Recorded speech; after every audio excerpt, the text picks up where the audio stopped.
This is the second week of our software engineering course, and I'm happy to have met many of you yesterday in the lecture. And the format of the lecture, uh, we may change it in the future, like to improve it, because this is the new way. We haven't found the perfect way to do it yet. So, but I hope you'll come again in the next lecture. So let's start chapter 2 of the textbook. I'm using the slides by the book author, and I adapted by simplifying the wording of it. Okay, so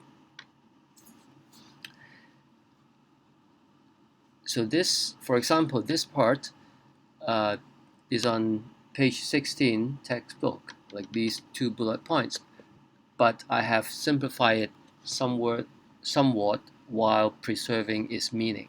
So I change it to hopefully more easily understandable wording, English, and shorter too. Uh, so this chapter you would learn two main things. You learn about software process, which tells us about the activities to construct a software system, but only at a very conceptual and somewhat uh, uh, not very precise level. And a software methodology will describe the activities in more detail so that it is operational for people to be able to follow. So we can say a methodology is an actual instance and implementation of a process. So the process is the concept, the methodology has all the details. So to develop software, we first have the process and then we have the methodology. So let's look at uh, what are the challenges in developing system uh, for the real world. At school, most of your programs would be only a few dozen lines long, or maybe a few hundreds, or the biggest you will work on in your school project will be several thousand lines, but in reality, it's millions lines of code. So that means a real system typically take many like a few years to complete. So over a few years, customers may change their mind and the business environment may change. So how can we uh, manage, how can we schedule the work nicely? Especially we don't, before we actually do a task, is we can only estimate how long it takes to complete the task. We really uh, it is only an estimate. And sometimes I think even in your schoolwork, you may think, oh, you only need 5 hours to complete an assignment, but as it turns out, it may take you 10, 20 hours. And also, the system will be developed by the developers, the programmers. But what the customer really wants, is in their head. So how do we take the requirements out from the head of the customers? Is lots of time uh, is difficult. And well, because of the nature of the size of a software project, often require many people to work together, and they are from different departments, different teams. So making them coordinate, and then because each team may work on their own part, and those parts, those components need to be put together later. So that when you fit things together, they could break. Like it may not work together uh, as expected. Okay, and there are many people in the teams, so they may be using tools and methods that are different, and sometimes they are incompatible. And also, the people, different team may be located in different places. I think with the help of technology, we can Skype, uh, we can use phone call more easily. With Skype, we can see each other's face at different locations, so it's slightly easier, but it's still never as good as being able to work together in one room in one location. So that is challenging, okay, to for a team to work together. So additional reality is that customers may have many requirements. So if you only have to meet one or two requirements, that's not too hard. But imagine you have to meet dozens or sometimes hundreds of requirements, and sometimes these requirements may contradict with each other. Or how do we decide the priority? Um, Maybe meeting one requirement better may sacrifice another requirement. Okay. For example, uh, uh, maybe you want a system to perform very easy to use. Let's say you want a system to be very easy to use, but at the same time you want it to have many different features. So how can you make a system with so many features easy to use? This requirement, these two kinds of requirements somewhat contradict, and you have to overcome that in a software project and try to prioritize things. And of course, changing requirements is is difficult to cope. Okay, we have this phrase in Cantonese, 搬龍門. Okay, it's like moving the goalpost. Okay, you're moving the goalpost from one place to another, so the requirements change. A system contain hardware, software, and also components from third party. That means some software may be developed in-house, but it has to work with another piece of software developed by other people from another company. So, and if they are in different languages, on different software platforms, hardware platform, how can we manage? They are all challenges. Let's look at the term software process. Software development challenges require an engineering approach. Okay, so let's look at the definition. A software process defines a series of activities performed to construct a software system. Each activity produces some artifacts, which are the input to other phases. Each phase has a set of entrance criteria and a set of exit criteria. What those words means? Think of this in the context of the waterfall process. It means this phase, system engineering phase, will produce some output, okay, some documents maybe, and that documents need to meet some exit criteria. Exit criteria right here. That means uh, what what would be the exit criteria for system engineering document? Well, maybe for the company, it has to meet some. It has to be written in certain format. It has to be organized in certain format.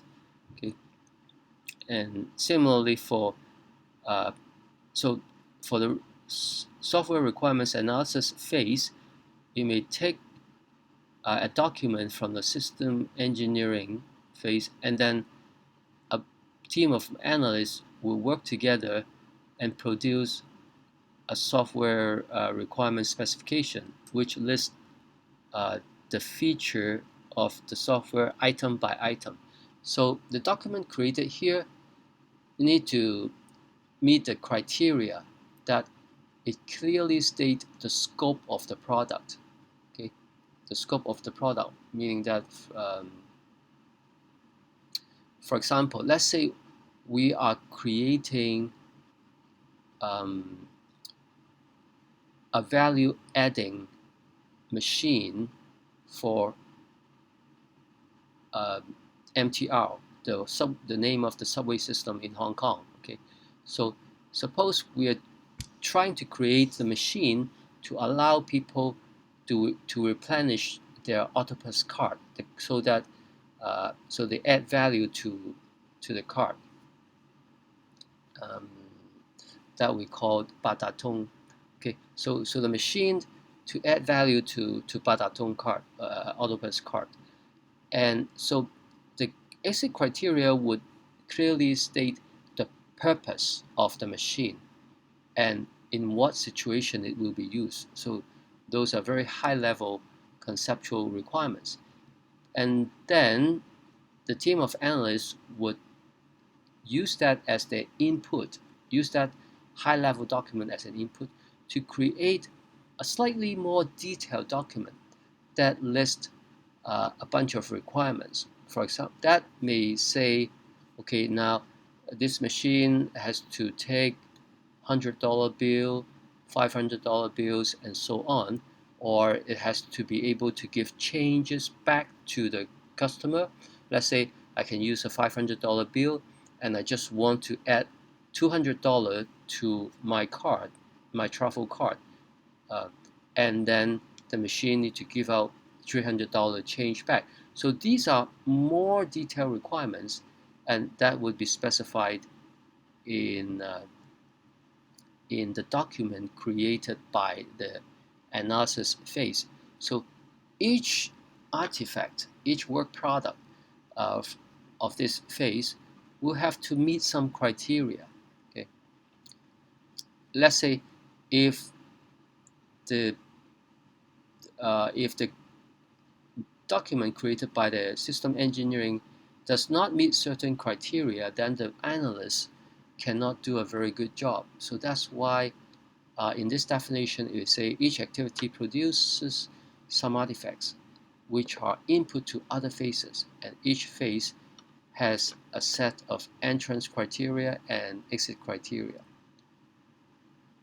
So we'll talk about these activities more later. And but well, let's go over them very quickly right now. Uh, Software design, uh, identifying software components, and telling us which component would deliver would provide a feature of which required uh, which customer requirements, and then programmers would code it and do unit testing, and then testers would integrate them and do further testing, and then customers would get involved with the acceptance testing to make sure that uh, the software is good enough. Then at this stage, the system will be delivered to the production system for real users to use for their everyday task. And from time to time, some programmers would fix bugs or give small enhancement here and there to the system. So that is the basic of the number of phases of a waterfall um, model. Now, the simple sequence of phases in the waterfall is easy to understand. It supports function-oriented project organization. It means what is a function-oriented project organization? Imagine a company have different teams. Some teams specializing in requirements analysis. Some teams specializing in software design, some teams specializing in coding, and then integration. So there are different expertise, different team of people will be doing that. So they perform different function. So we're talking about the function that people perform, not the software perform. So we call this a function-oriented organization. And you can imagine they form like a pipeline. So the team of analysts would do some work and then hand their work to the design people. So it almost looks like this. So each box here, the activities will be performed by a different group of people. So they just pass along their work to the next team. So this is, it works very well. No waterfall if that's how the company is organized. That people, but there are problems with the waterfall model too. Because it takes a long time to go from here to here, okay? And because at each stage they are trying to do everything about the whole system. For example, this team would have want to create a document that describes the full system, and so is this team, imagining describing the details of the whole system and also coding all the code for the whole system. So by the time this has something for the customers to test, it's a long time. And by the time that happens, the system may already be outdated because in this current business world, things change very, very quickly. And users cannot give feedback in the early stage when people are doing design right here because uh, customers still, the product still does not exist in this phase. So customers cannot say, I like the software or I don't like the software because they don't really see the software yet. But maybe they can have some hand-drawn screens, but then it's not nearly as good as a real demo. Okay, so by the time the customer can give some feedback is very late at the waterfall, like around integration or sometimes worst case even acceptance. So that's too late. If there's some fundamentally wrong with the design from the user's perspective, then changes cannot happen early, and they have to redo a lot of things. The development team redo the design, redo the coding, redo the testing. And in the worst case, if the project fails, the customer lost everything, lost a few years of time, and lost the money they already paid. So that is pretty bad situation. And the author describes two types of problems. One type of problem is, he called it tame problems. Tame uh, is like in Cantonese, in Chinese, is 已經馴服咗嘅. Okay? For example, an animal. If an animal is tamed, for example, a dog, a pet, like a cat, if it's tamed, then it does not cause us any harm. Okay, and so he described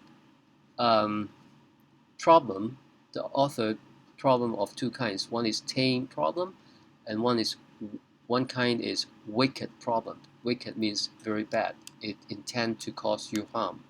So the characteristics of a tame problem is it's completely specified, and there are stopping rules, meaning that uh, we know when we have the solution. Okay, so we know when the solution is good. And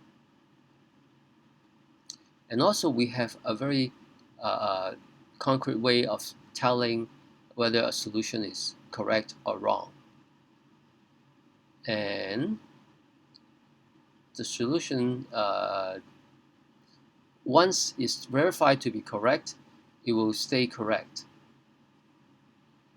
And the process to do it, we can call it scientific, and because it's repeatable. Okay, so once the problem, we get the solution, this solution will always work for us.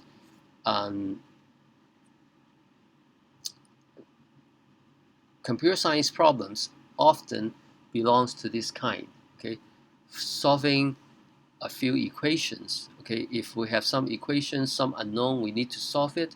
Uh, let's say with three equations, three variables unknown, then we can solve it. Then these we call it tame problems, because uh, once you solve it, the solution will for one thing, we know whether the solution is correct or not.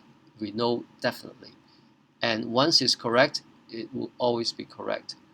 Um, Computer science problems usually belongs to this kind, like about how to schedule tasks on an operating system, or how to compile a program. Uh, Usually compile a program into executable code to run on the machine.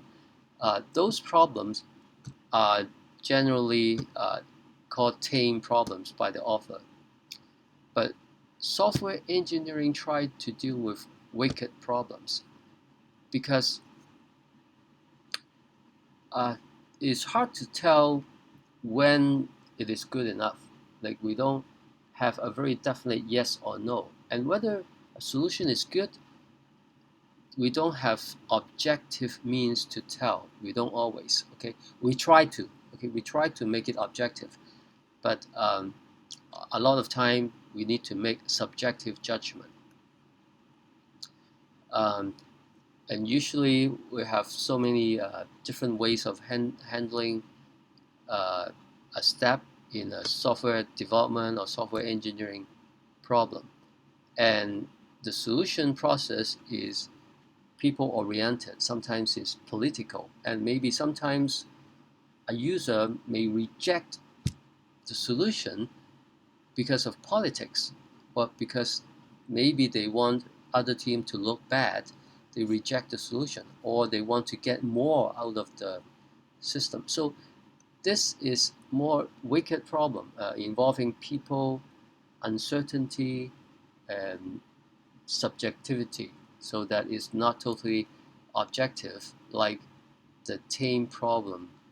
So engineering is belongs to this kind, and I mean, I mean, software development problems try to solve wicked problem. So we try to uh, en- employ, we try to use engineering method, engineering problems to make these bad problems, wicked problems, more manageable. For example, like what are other examples of wicked problems? Urban planning, planning a city. Well, no matter how you plan the city, some people may still be unhappy, or the government policy, the decision. Some people like it, some people dislike it. So software development often is in this environment, in this belongs to this kind. Okay, so that's it for this part.